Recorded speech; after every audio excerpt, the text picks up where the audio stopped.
오늘 하나님께서 우리에게 주신 말씀은 역대상 17장 16절로 20절 말씀과 디모데후서 2장 20절로 22절 말씀입니다. 이제 봉독합니다. 하나님의 말씀을 경청하십시오. 다윗 왕이 여호와 앞에 들어가 앉아서 이르되, 여호와 하나님이여, 나는 누구이오며 내 집은 무엇이기에 나에게 이에 이르게 하셨나이까? 하나님이여, 주께서 이것을 오히려 작게 여기시고 또 종의 집에 대하여 먼 장래까지 말씀하셨사오니, 여호와 하나님이여, 나를 존귀한 자들같이 여기셨나이다. 주께서 주의 종에게 베푸신 영예에 대하여 이 다윗이 다시 주께 무슨 말을 하오리이까? 주께서는 주의 종을 아시나이다. 여호와여, 주께서 주의 종을 위하여 주의 뜻대로 이 모든 큰 일을 행하사 이 모든 큰 일을 알게 하셨나이다. 여호와여, 우리 귀로 들은 대로는 주와 같은 이가 없고 주 외에는 하나님이 없나이다.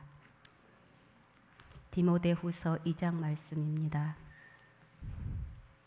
큰 집에는 금 그릇과 은 그릇뿐 아니라 나무 그릇과 질 그릇도 있어 귀하게 쓰는 것도 있고 천하게 쓰는 것도 있나니, 그러므로 누구든지 이런 것에서 자기를 깨끗하게 하며 귀히 쓰는 그릇이 되어 거룩하고 주인의 쓰심에 합당하며 모든 선한 일에 준비함이 되리라. 또한 너는 청년의 정욕을 피하고 주를 깨끗한 마음으로 부르는 자들과 함께 의와 믿음과 사랑과 화평을 따르라. 아멘. 하나님께서 이 말씀을 통해 우리에게 은혜 주시길 원합니다.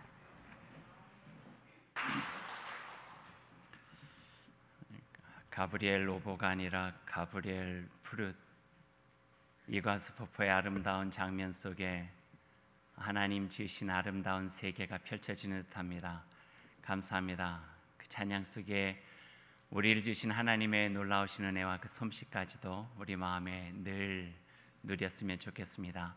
우리 함께 기도하겠습니다. 사랑의 주님, 감사합니다. 하나님께서 우리에게 그 사랑으로 준비해 주신 귀한 예배, 우리들 마음 모아서 정성껏 주님을 찬양하고 예배합니다. 예배 가운데 임하신 삼위 하나님이 놀라우신 사랑과 은총으로, 그 생명의 말씀으로 다시 새 호흡하고 다시 세상에 나아가 주님의 자녀로 살아가는 저희들 될 수 있도록 인도하여 주옵소서. 특별히 오늘은 5월의 이 날에 청년들과 함께 드린 귀한 예배로 주님께 드립니다. 청년의 시대에 하나님, 그 마음속의 푸르름으로 하나님의 말씀 간직하고 자기의 꿈들을 주님 안에서 꾸어가며 살아갈 수 있는 귀한 청년 될 수 있도록 도와주시고, 그들을 거룩한 세대를 세워 하나님의 뜻을 담아 살아갈 수 있도록 용기 주시고 격려해 주시는 하나님의 말씀 들을 수 있도록 주님 인도하여 주옵소서. 예수님의 이름으로 기도드립니다. 아멘. 오늘 설교의 제목은 우리를 향한 신앙의 도전이자 어쩌면 결론이다, 이렇게 생각할 수 있을 것 같아요. 제목이 이렇습니다. 골리앗 세상에서 다윗으로 살기. 하지만 숨겨진 어떤 단어들도 조금 있어요. 그것을 첨가해서 읽어보면 이렇게 읽게 돼요. 골리앗이 이기는 세상에서 다윗으로 살기. 그렇게 읽어도 좋고요. 또 다르게는 골리앗이 되고 싶은 세상에서 다윗으로 살기 해도 좋습니다. 골리앗과 다윗이 다시 만나 대결한다면 누가 이길 것 같아요? 질문이에요. 질문. 골리앗과 다윗이 다시 만났어요. 누가 이길 것 같아요?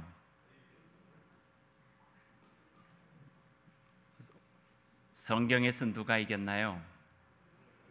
요즘 세상은요?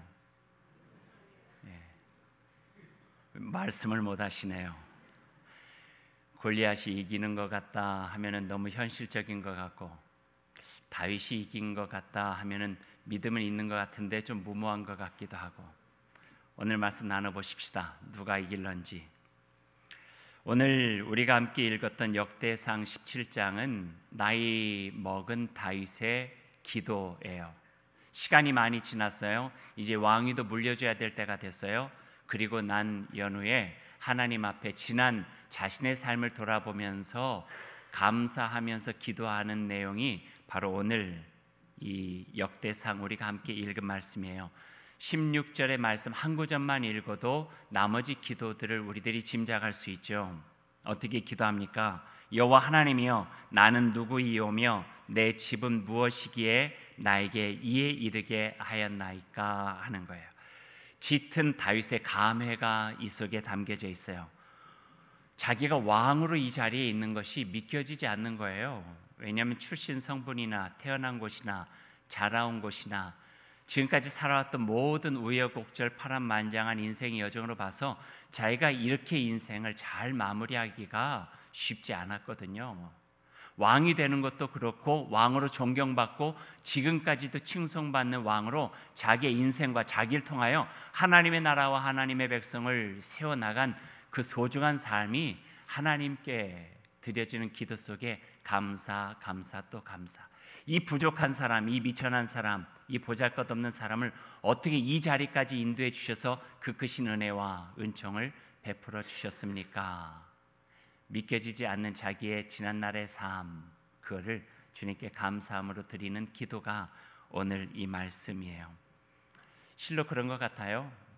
우리가 기억하고 있는 다윗은 골리앗도 싸워서 이겨, 그 다음에 이스라엘 영토도 가장 넓게 정복한 왕이고 칭송받아 마땅한 귀한 사람이죠. 하지만 그의 처음의 시작을 보면은 결코 그런 일은 아니었어요. 베들레헴이라는 곳에서 태어났는데 베들레헴은 아주 작은 고을이에요. 동네죠. 이름조차 없는 동네.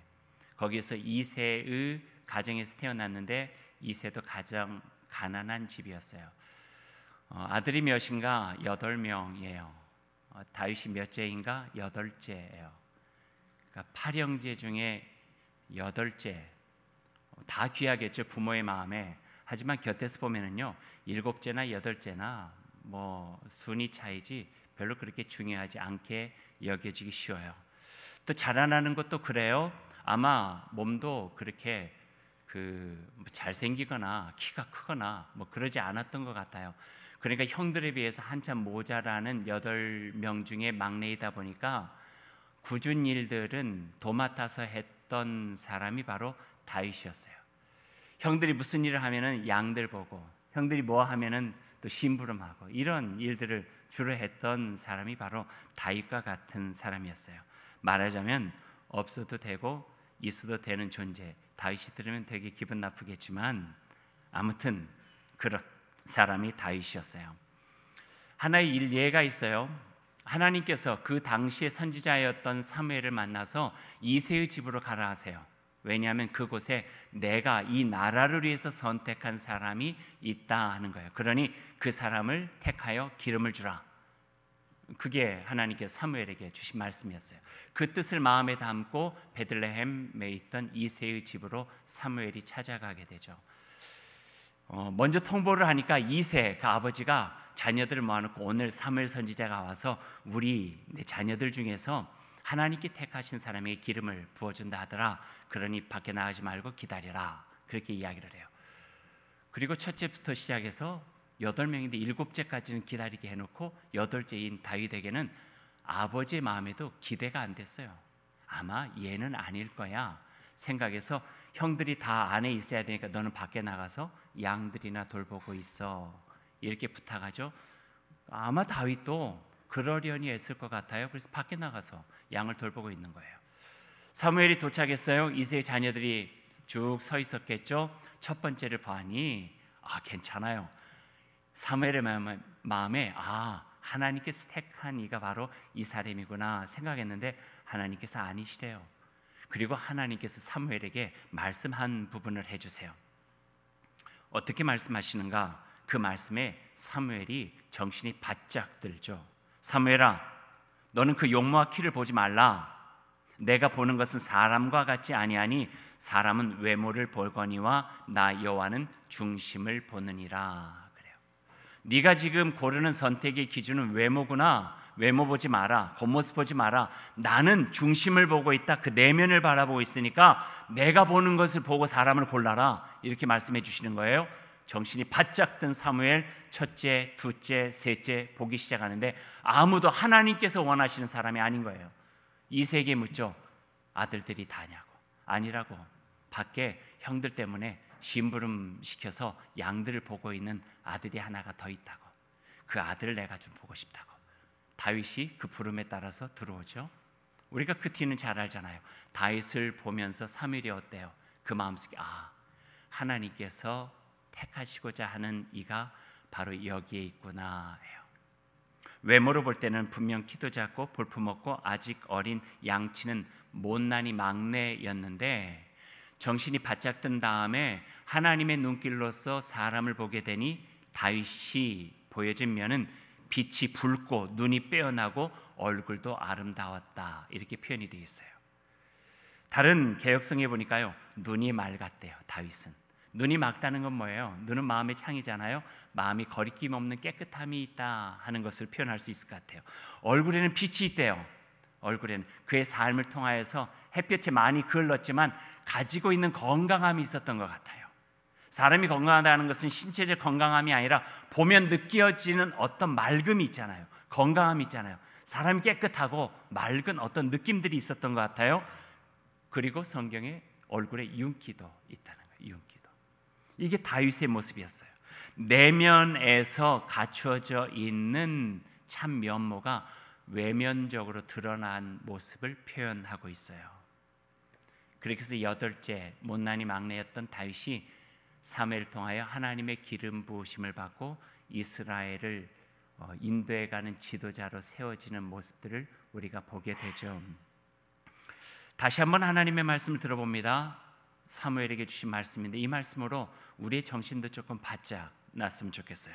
사무엘아, 그 용모와 키를 보지 말라. 내가 보는 것은 사람과 같지 아니하니 사람은 외모를 보지만 나 여호와는 중심을 보느니라. 아멘. 여호와 하나님은 우리의 중심을 보시는 줄로 믿으시나요? 아니에요? 다시 한번 제가 여쭤볼게요. 오늘 질문이 많아요. 여호와 하나님은 외모를 보시는 분이 아니라 우리의 내면과 중심을 보시는 분인 줄로 믿으시나요? 예. 그래야 이야기가 좀 돼요. 왜냐하면 우리가 살아가는 세상은 그렇지 않거든요. 우리가 살아가고 있는 세상은 외모를 참 중요하게 여겨요. 그렇죠? 안 그러세요? 물론 보여지는 것 중요하죠. 보여지는 것이 중요하지 않다는 이야기 아니에요. 보여지는 것에 너무 우리가 집중하다 보니까 속사람 속에 있는 내면적인 것을 무시하기가 쉽다 하는 이야기를 하고 있는 거예요. 그렇다면 성경은 겉과 속 중에 어떤 걸 더 중요하게 했느냐? 그것은 속사람. 성경 구석구석에 나와 있어요.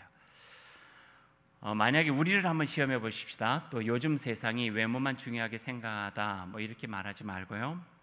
자녀가 이제 홍기가 차가지고 만약에 사귀는 사람이 생겨가지고 데리고 왔다고 생각해 보세요.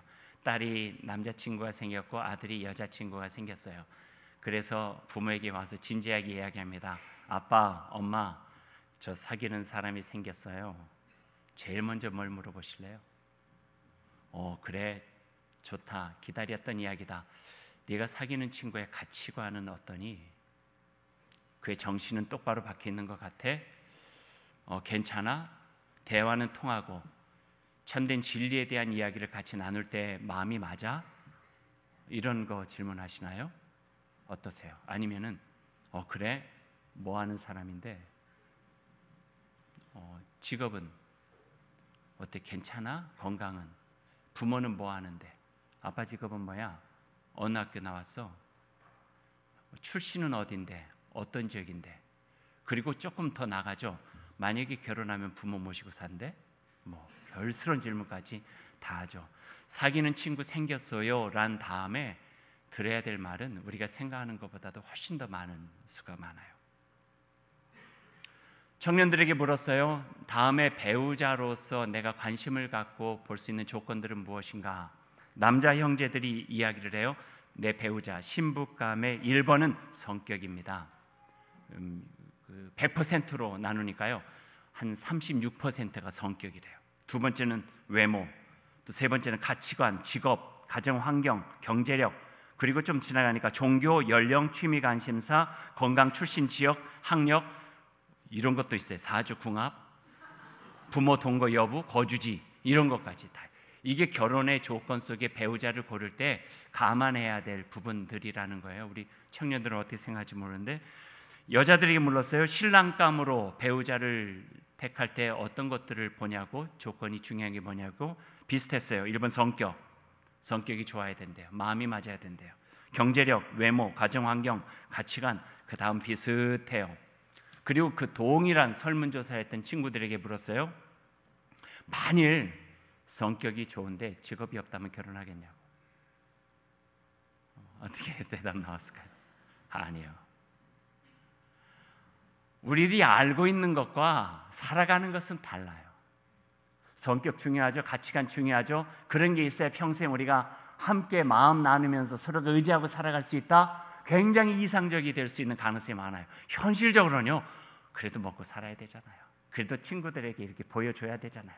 그리고 어디라도 같이 가야 되잖아요. 그러다 보니까 우리들이 생각하기에 조금은 외모 중심적이고 약간 속물적이라 생각하는 부분들이 우선순위로 다가올 수 있는 경우들이 훨씬 더 많다는 거예요. 그러다 보니까 직업 중에 선호도 1위 공무원, 공기업, 대기업, 사무직, 금융직, 교사, 연구직 찾아봤어요. 목사 없어요. 성격 좋은데, 가치관 괜찮은데. 골리앗 세상, 우리가 성경 속에서 만나는 세상 말고요, 우리가 살아가는 세상은 골리앗이 스펙 있는 사람이에요. 괜찮아요. 297 정도 되니까 키 크잖아요. 50kg 정도의 갑옷을 너끈히 이길 수 있으니 건강 괜찮잖아요. 8kg 정도의 무기를 휘두를 수 있으니 능력도 있잖아요. 장군이에요. 학벌도 괜찮고 또 지금 직업도 어느 정도 괜찮아요. 다윗 8 중에 8, 양치는 목동, 또 볼품 없어요. 키도 작아요. 스펙이 한참 밀려요. 그러다 보니까 어쩌면 우리가 성경에서는 다윗이 이기지만 우리가 살아가는 세상은 100이면 99는 골리앗이 이기는 세상을 우리가 살아가고 있는 거예요. 그걸 젊었을 때 깨달으면 현실적이 되는 거예요. 그걸 나이 먹었을 때 깨닫지 못하면 너무 이상적이 돼요. 그런 삶 속에 우린 살아가고 있어요. 여기에 하나님의 말씀을 통해서 우리에게 들려주는 또 하나의 이야기가 있어요. 이 말씀은 우리의 생각을 바로잡아주고 우리의 현실적인 생각에 틈을 내어줘요. 그게 함께 읽은 디모데후서 2장에 있는 말씀이에요. 20절에 있는 말씀, 21절에 있는 말씀을 제가 읽어드릴게요. 여러분 한번 들어보세요. 20절의 말씀은 지금 현재 모습, 21절은 그러한 상황 속에서, 환경 속에서 어떻게 살아가야 되는가에 대한 마음가짐이에요. 20절, 큰 집에는 세상이라는 의미죠. 또 다른 뜻이죠. 금그릇과 은그릇뿐 아니라 나무그릇과 질그릇도 있어 귀하게 쓰는 것도 있고 천하게 쓰는 것도 있나니, 이게 세상이라는 거예요. 이 세상에는 금그릇도 있고 은그릇도 있고 나무그릇도 있고 질그릇도 있어서 보기에 좋은 것도 있고 보기에 별로 좋지 않은 것도 있다. 이게 세상이다 이야기를 해줘요, 바울 사도가 디모데에게. 그리고 21절에 넘어가서는 그런 세상에서 어떻게 살아가야 되나 하는 신앙적 권면을 해주고 계세요. 그러므로 누구든지 이런 것에서, 이런 세상에서 자기를 깨끗하게 하면, 이 단어가 중요해요. 자기를 깨끗하게 하면, 금도 있고 은도 있고 나무도 있고 질그릇도 있어서 사람들은 다 금되고 싶고 다 은되고 싶고 나무고 질이면은 자기를 초치하고 위축되고 자기를 너무 힘들게 만드는데, 이런 세상에서 자기를 깨끗하게 하면 귀 쓰시는 그릇이 되어 거룩하고 주인의 쓰심에 합당하며 모든 선한 일에 준비함이 되리라, 이렇게 말씀해 주고 계세요. 겉모습은요 보기에 구별되는 거예요. 금, 은 보기 좋잖아요. 세상은 보기 좋은 것으로 구별하고 판단해요. 그런데 하나님은 조금 전에 말씀드렸잖아요. 사무엘아, 나 외모를 보지 않고 내면, 그 중심을 본다. 그 중심 무엇인가? 깨끗함이래요. 정결함이래요. 거룩함이래요. 금으로 되어졌나 은으로 되어졌나, 금일 수도 있고 은일 수도 있고 남을 수도 있고 흙일 수도 있다는 거예요.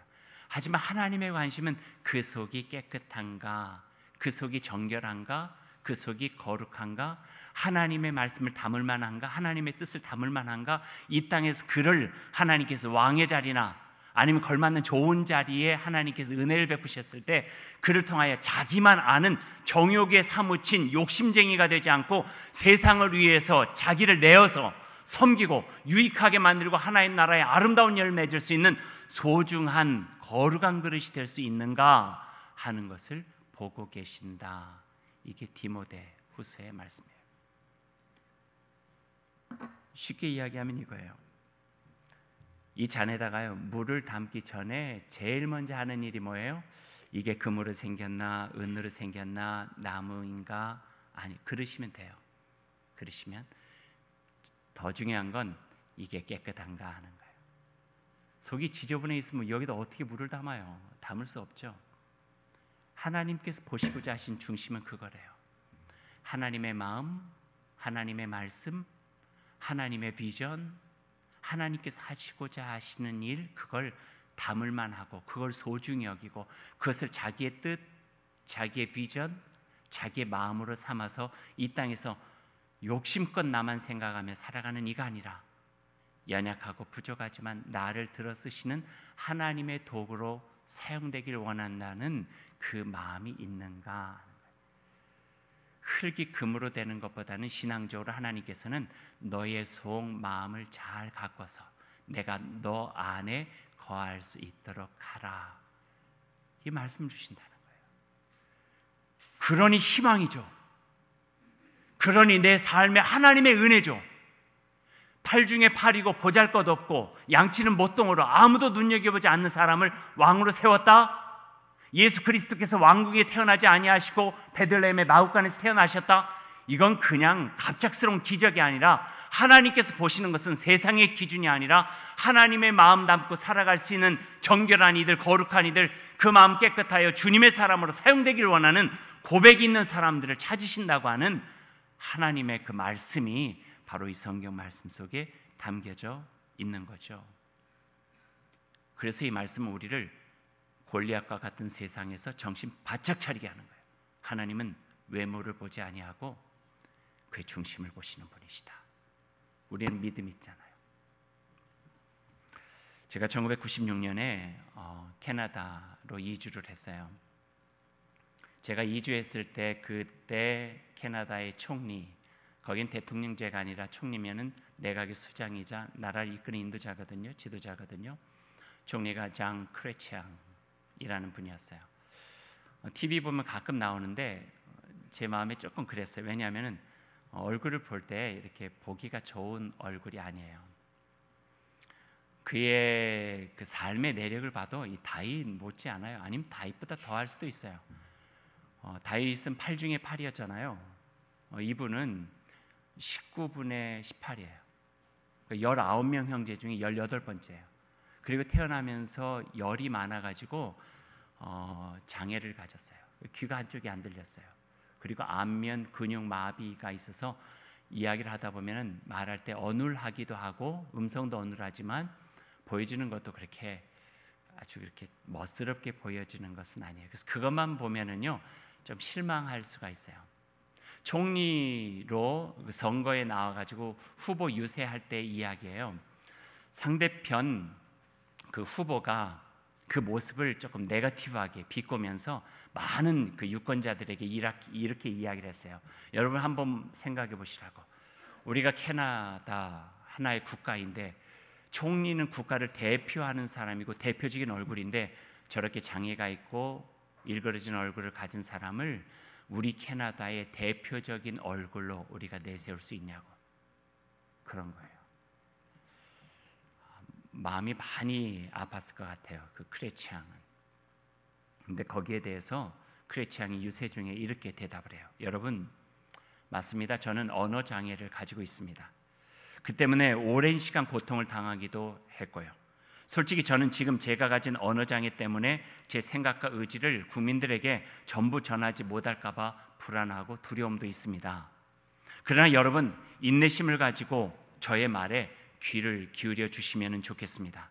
저의 어눌한 발음이 아니라 그 속에 담긴 저의 생각과 의지를 들어주셨으면 좋겠습니다. 저는 말은 어눌해 잘못하지만 결코 거짓말은 하지 않습니다. 그렇게 이야기를 했어요.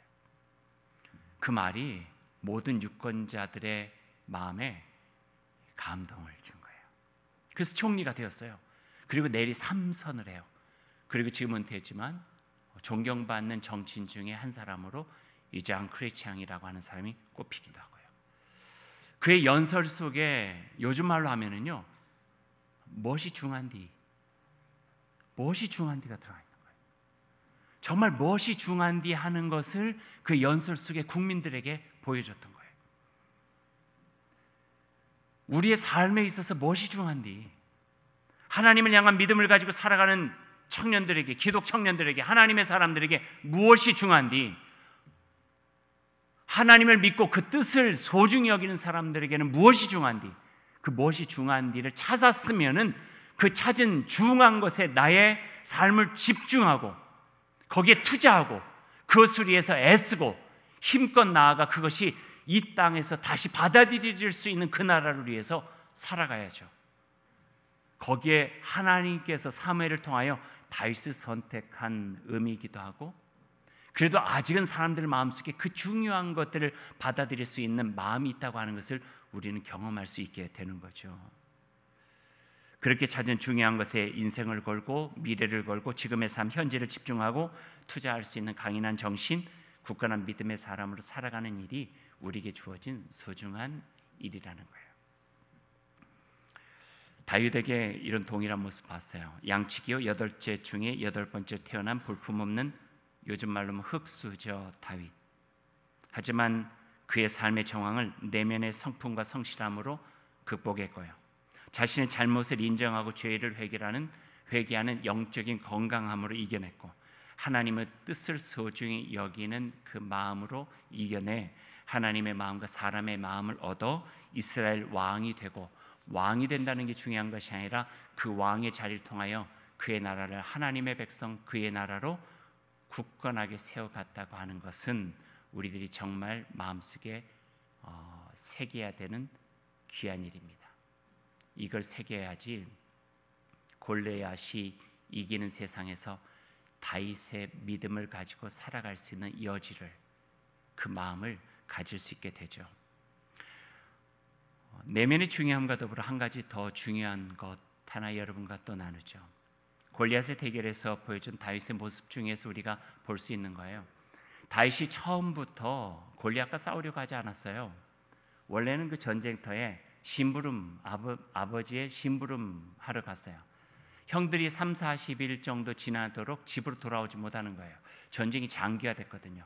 블레셋 장수 골리앗 앞에서 이스라엘 백성들이 그냥 벌벌 떨면서 어떻게 해야 될지 모르는 그런 주저함이 있었어요. 그러다 보니까 군으로 소집되어졌던 형들이 못 오니까 아빠가 좀 가봐, 먹을 것이랑 옷가지랑 싸줘가지고 그것을 들고 전쟁터로 다윗이 나갔던 거예요. 나가서 보니까 형편없어요. 이스라엘 백성이 하나님의 백성이라고 하는데 걸출한 장수 하나 앞에서 벌벌 떨면서 주저주저하는 모습이 그 마음에 이거를 참을 수가 없는 거예요. 그래서 갑작스럽게 참여한 그 전쟁이에요. 사울왕 앞에 다윗이 나갔죠. 사울왕 앞에 내가 나가겠습니다. 군인도 아닌데, 장수도 아닌데, 아직도 그 솜털이 있는 어린 다윗이지만 참을 수가 없다. 어떻게 하나님의 백성이 할례도 안 받은 저 블레셋 장군 앞에서 저렇게 주저하고 있냐고. 내가 나가서 이겨보겠다고 자기의 그 용기를 표현해요. 근데 사울왕이 받아주지 않아요. 우리도 할 수 없는 거 네가 할 수 없다. 그럴 때에 용감하게 사울왕 앞에서 한 이야기가 있어요. 성경 말씀에 뭐라고 다윗이 이야기하는가 들어보세요. 주의 종이, 나 다윗이죠, 아비의 양을 지킬 때에 집에 서죠. 사자나 곰이 와서 양떼에서 새끼를 움키면 내가 따라가서 그것을 치고 그 입에서 새끼를 건져내었고 그것이 일어나 나를 해하고자 하면 내가 그 수염을 잡고 그것을 쳐 죽였나이다. 보세요, 내가 어리게 보이고 힘이 없어 보이지만 적어도 내가 들녘에서 양을 치면서 단련된 몸입니다. 거기서 그냥 양친 거 아니에요. 그냥 양을 돌비면서 대충 시간 보낸 거 아니에요. 맹수가 나타났을 때 출행랑 치면서 도망갔던 내가 아니에요.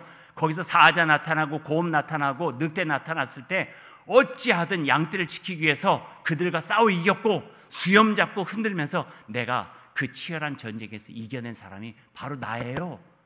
이 이야기를 하는 거예요. 그러니까 사울이 그 말 듣고 그래? 한번 가봐. 허락해줘요. 다윗이 갔죠. 어떤 무기요? 사자 무너뜨리고 곰 이겼고 늑대 이겨냈던 물맷돌 가지고 나가요. 그냥 물맷돌 아니죠. 그걸로 경험이 있어요. 자기의 삶의 여정을 통해서 들녘에서 자기가 열심히 단련되고 훈련되었던 그 자기만의 노하우가 있어요. 그래서 그것을 가지고 골리앗을 무너뜨린 거예요. 여기서 배울 수 있는 거 한 가지가 있어요. 그거는 사람 믿음만 가지고 안 돼요. 마음만 가지고도 안 되고요. 그것을 담보해낼 수 있는 실력이 필요해요. 저래서는 안 되지. 내가 나가서 하겠다. 하나님 믿습니다 하고 아무런 준비 없이 나간 다윗이 아니었다는 거예요. 하나님께서 그에게 들녘 그 거친 들판에서 사자와 맹수들과 싸우면서 그를 단련시키셨던 그 실력이 골리앗을 무너뜨리고 이스라엘 백성을 그 위험 속에서도 구할 수 있었던 힘이 있었다는 거예요. 대개 믿음을 가지고 살아가는 청년들의 부족함 중에 하나가 실력이에요. 비전이 있으면요, 그 비전을 이룰 만한 실력을 치열하게 배양해 나가야 돼요. 자세는 얼마든지 낮아도 좋아요. 겸손. 그러나 실력까지 겸손해질 필요는 없어요. 실력이 있는 자의 겸손이 진정한 겸손이 될 수 있는 거예요. 배양해야 돼요. 중국에 대한 선교의 꿈을 가지고 있으면 중국말 공부해야 돼요. 미국에 대한, 유럽에 대한 선교의 비전이 있으면은요, 영어를 알아야 되죠. 내가 하고 싶은 어떤 자리 속에서 하나님께서 내게 주신 그 뜻을 잘 펼치면서 살아가겠다. 그 자리에 합당한 모습으로 자기를 갈고 닦고 배양하고 훈련시키고 노력하는 그 모습이 있을 때에 그 자리에 가장 적합하게 쓰일 수 있는 하나님의 귀한 그릇이 된다는 거예요. 그것이 어쩌 보면은 그 속을 깨끗하게 하는 것과도 연결되어져요. 경건의 훈련이에요. 실력을 쌓아가는 일이기도 하죠. 좋은 예가 하나가 있어요. 어떤 공장에서 일어난 일이에요. 공장의 기계가 갑자기 스톱 돼버렸어요. 멈춰버렸어요. 계속 잘 돌아갔는데 갑자기 끼익 하면서 그냥 그 기계가 멈춰버리고 만 거예요. 아무리 그 공장에서 일하는 사람들 이거 보고 저거 보고 또 자기네들이 경험에 따라서 이렇게 저렇게 고치려고 해도 고쳐지질 않아요. 그래서 할 수 없이 그 기계를 만들고 잘하는 전문 실력가를 불렀어요. 불러가지고 상황이 이렇게 되니까 좀 고쳐달라고.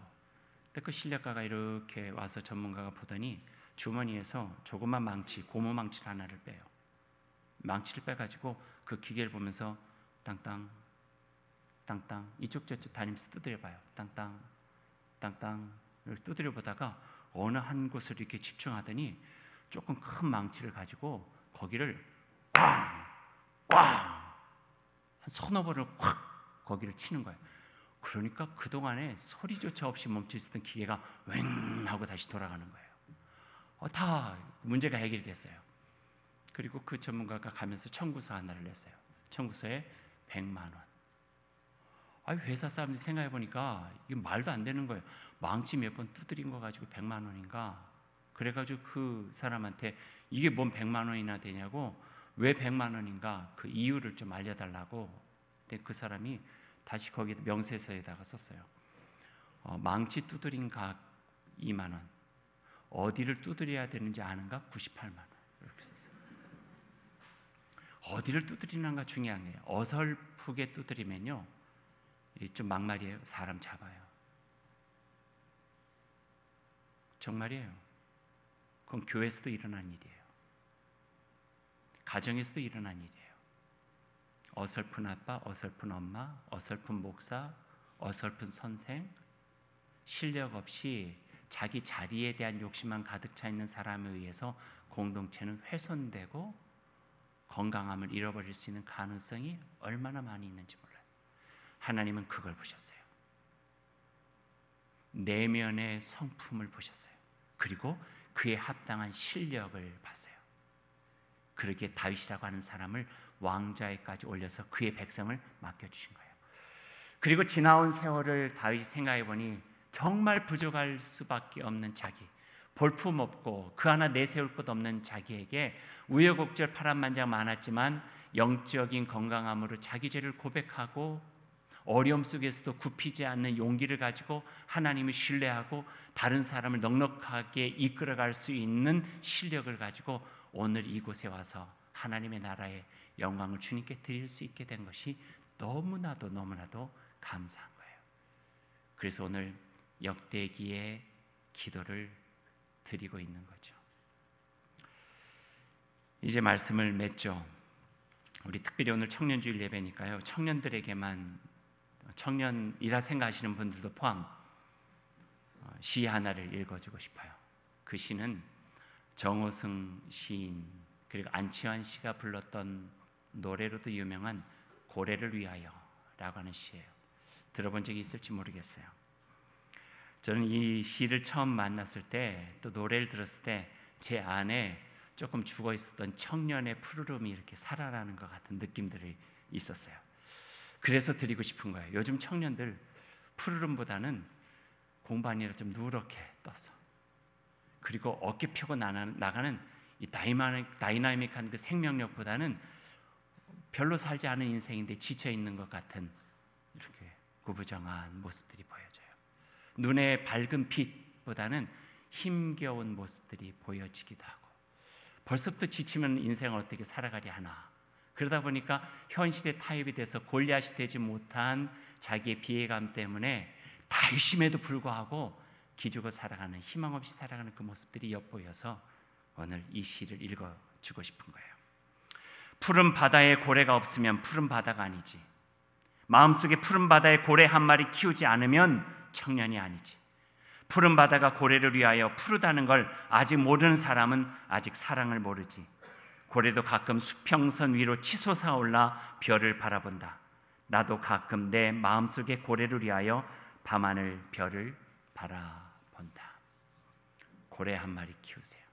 푸르른 바다를 푸르게 살아갈 수 있는 희망찬 고래를 여러분의 마음속에 두고, 여러분의 인생 속에 두고, 혹시 내 안에 푸르른 바닷빛깔이 변한 것 같으면 다시 그 밑에 있는 고래를 끌어올려서 별을 바라보고 숨을 쉬면서 나에게 꿈꾸게 하신 하나님의 놀라우신 그 꿈과 뜻과 그 계획을 마음에 담고 살아갔으면 좋겠습니다.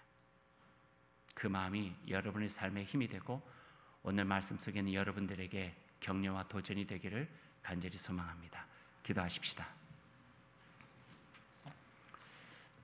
바울 사도는 오늘 디모데에게 권면하면서 말합니다.